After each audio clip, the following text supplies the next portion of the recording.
Greetings to you, sisters and brothers of the NUP chapter in Kenya, the Pan-African Solidarity Movement, and all of you comrades gathered here today in the spirit of truth. Breaking news wetuwugirira sawa zineno amawulire gessanyu eri abanankyukakyuka team His Excellency Robert Kyagulanyi amusembere waneno aba African Pan-Africanism osobola okubayita African Union basazeewo okubeera nga bamwegattako basobole okudemandinga justice ye ey'akalulu aka 2026 bo bagamba ebyaddala okusinziira ku evidences basobola okubeera nga bakunganya agalaga nti no His Excellency Robert Kyagulanyi yawangula akalulu era His Excellency Yoweri Museveni byaddala akalulu ko teyakalabako ku mulundi guno. Video nyaga tugiwa obudde His Excellency Robert Kyagulanyi yavuddeyo n'abeebaza binnyonnyo by'enkwatire mu maaso awo ne biiru egenda okusibisa His Excellency Robert Kyagulanyi aba NRM bali mu kubeera nga bagisupportinga mbakuletedde mu maaso awo n'aba NUP abamu omukyala kyasinze okubeera nga alwanira human rights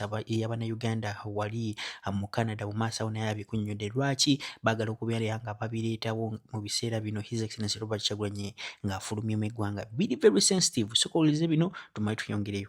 And justice, thank you very much for organizing this sacred space to come together and lift our voices for those who cannot speak for themselves at the moment. Today, we should be reminded that the prison cell in Luzira or anywhere in Uganda, a dungeon in Dar es Salaam or an illegal safe house in Nairobi are all part of the same wall, a wall that is built and used by those who fear the power of the people. As we pray today, we carry deep in our hearts the names of the sisters and brothers who have paid the ultimate price for the cause that we all believe in.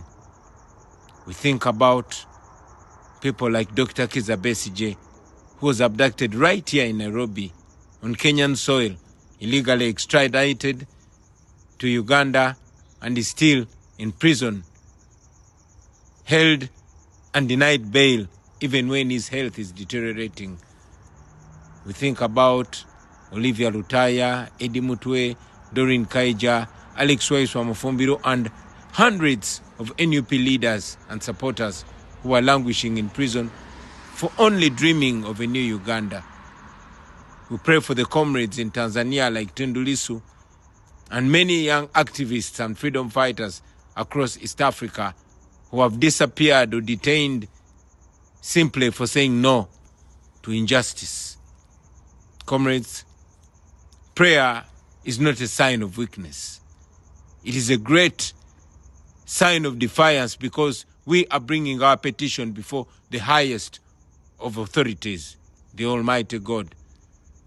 When we pray together as East Africans, we break the tribal and national boundaries which they've always used to divide us. We are one people with one vision. We seek a continent where leaders are servants, not masters, and where the law protects the weak instead of shielding the strong. So to the families of the prisoners, your tears are the ink that is writing the history of the liberation of our generation. Your pain will never be in vain. Poleni sana ndugu zangu. To the prisoners themselves, well, I speak to you even when I know you cannot hear me, but may my message be carried to you through dreams or imaginations, or through those that may get the opportunity to visit you in prison. I want you to know, I want it communicated to you that your spirit is free, even your bodies, even when your bodies are incarcerated.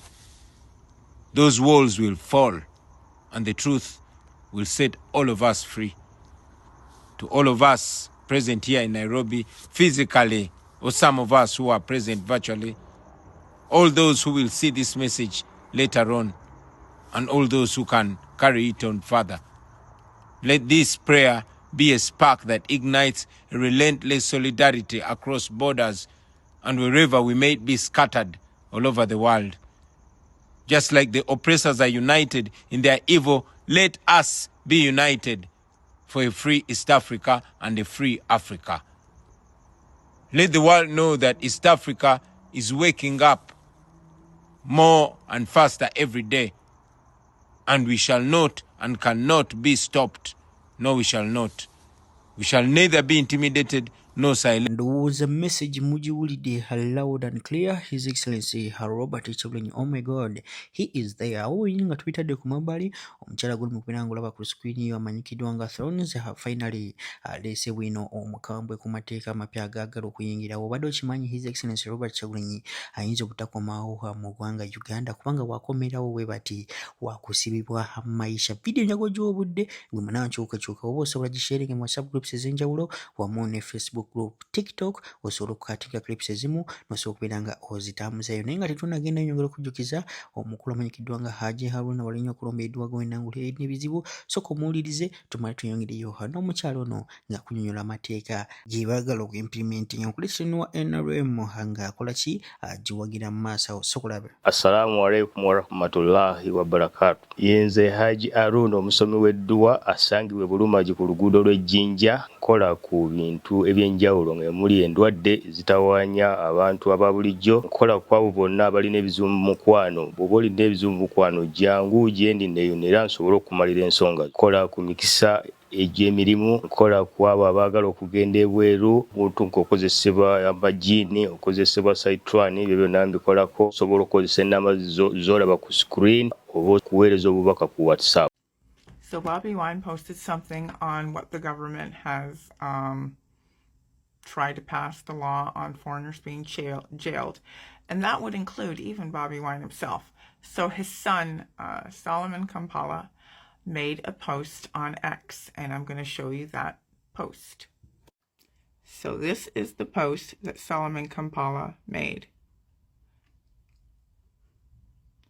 It reads, Museveni's new bill would jail Bobi Wine for 20 years. Yes, 20 years for speaking. Now let me click on that link that Solomon posted. And it says in full view. Let me turn this around so you can see and read it yourself.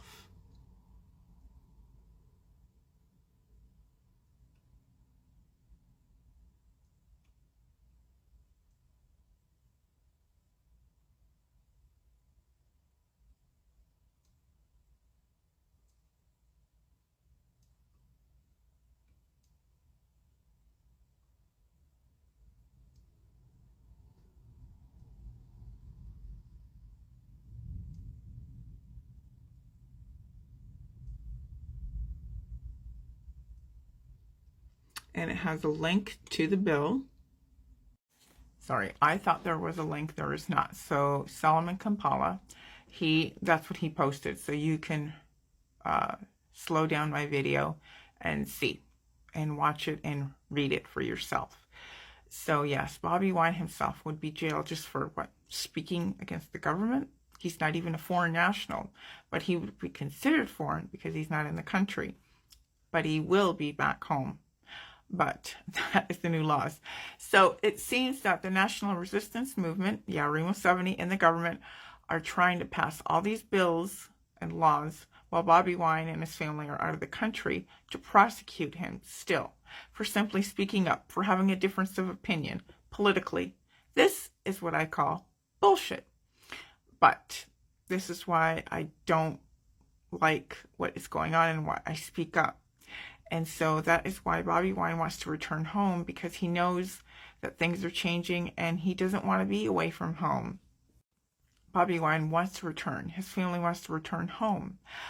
But also, if they're going to return, their home is still a disarray.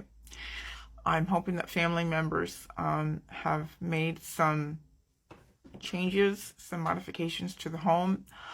Otherwise, the home needs to be decontaminated, and it needs to be fixed up due to the damages. And that brings me to this. Yes, as I said in a post a couple of days ago, there should be punitive damages of $10 million to the government. You destroyed the home of Bobi Wine. And so he should take you to a civil court for damages to the home. He did not give you permission to be in his home, and he did not give you permission to damage the home, period. You damaged it. You destructed everything. No. There should be punitive damages. 10 million US dollars.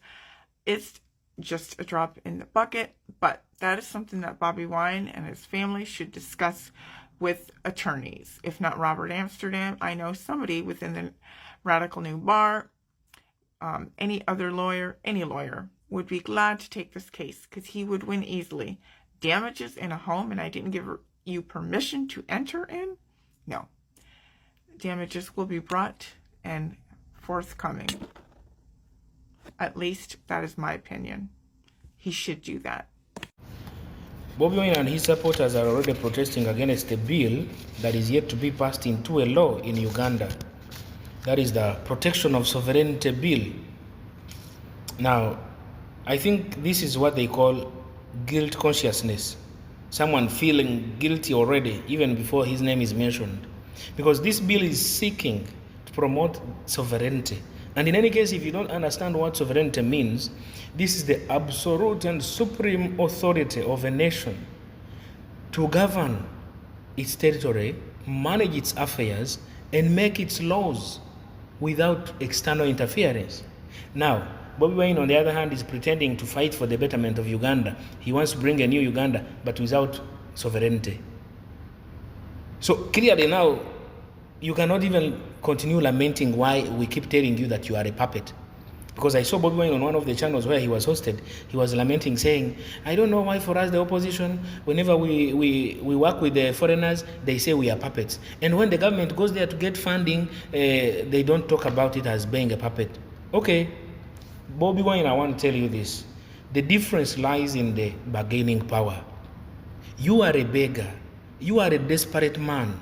Desperate people don't make choices. We know you will compromise so much to get the power that you are hungry for. So that is why we can understand if you are going to meet Americans, only God knows what you're offering them. Only God knows if your behind is not yet penetrated by those Hollywood people. What I want to tell you is that if government is going to obtain funding from the International Monetary Fund, from the World Bank, our bargaining power is higher when we know we have something that those people need. They also have something that we need. We need the money. They need resources from Uganda. We have raw materials. So we are not going to Europe as beggars. We are not going to Europe as desperate people. We have the freedom to negotiate. But for Bobi Wine, I don't even think he gets the right time to say, this is what I will offer and this is what you'll give me. No. All he wants is to wake up one day and he's president. All the countries in Africa that have been messed up by power-hungry people. All the chaos that has happened in Africa is not because of the long-serving presidents. It's because of the methods applied by those seeking to replace those long-serving leaders. If you are too desperate for power, you are willing to compromise everything, it means obviously you don't care what your country loses, but as long as you fulfill your personal dream. So I don't see how a freedom fighter, a Pan-Africanist, so as you call yourself, I don't see how you'll be against this law, already labeling it as Museveni's law. This is not Museveni's law. It's a law for every Ugandan that loves Uganda from the heart, unlike you pretenders. Because imagine, this law is seeking to regulate the terms and conditions that come along that are tied on foreign aid and foreign direct investment. If you are an investor, you are not going to ask us to first allow you to sleep with 20 women before you invest in Uganda. You are not going to force us to promote homosexuality in our country before you give us grants. No, we have the bargaining power. That's the difference between Museveni and Bobi Wine. President Museveni is trading with a higher bargaining power, which seeks to promote our independence, but Bobi Wine is now selling that sovereignty away. For him, he doesn't care what we lose, as long as he gets what he wants. Bobi Wine is that person who thinks even if I become president for 2 hours, it's enough. He doesn't care how he's going to regain what he has already lost. So we are Ugandans. We understand what Uganda really needs. So this law is setting strict penalties for people who break certain laws regarding sovereignty. If whatever you do with the foreigners is threatening our sovereignty as a country, there will be strict penalties. When you're promoting interest of foreign countries, you'll be imprisoned for 20 years. If you acting as an agent for a foreigner and you are not registered, you'll be imprisoned for 20 years. When you participate in election violence and hindering government operations, government work, 20 years. If you threaten the country's economy, you are engaging in activities that hinder the economic activities of the country that help to promote our GDP, you are in trouble. If they realize you have been making money from foreigners, they'll come and take your Savara beach. They'll come and take everything from you.